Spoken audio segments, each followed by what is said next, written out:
In fairness bitaw sa kanya, hindi siya malagkit. Hindi talaga siya malagkit na parang naglalagkit ka. No, hindi siya malagkit. At saka mabango. Kasi yung flavor na nakuha ko is grapefruits. Mabangong mabagong suha. Suha ba yung grapefruits?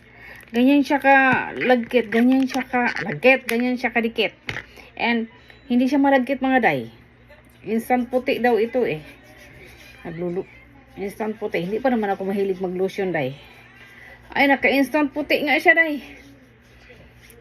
Instant puti daw ito. So, mamuti ang inyong liig nito. So, ang atong ilok day, mamuti po na ka ni day. Wala natin magawa. Ay, instant puti talaga din daw siya. Ay, oo nga day. Oh, iba yung color day. Hala day. Magbili na kayo nito day. Iba yung color niya day. Instant puti day. Look at that. Instant puti talaga siya. Nakita nyo? Diba? Alam naman hindi nyo makita, no? Ito yung nilagyan ko, ito yung wala. Diba? Hulo ko. Hoy, wag niyong ubusin to, ah.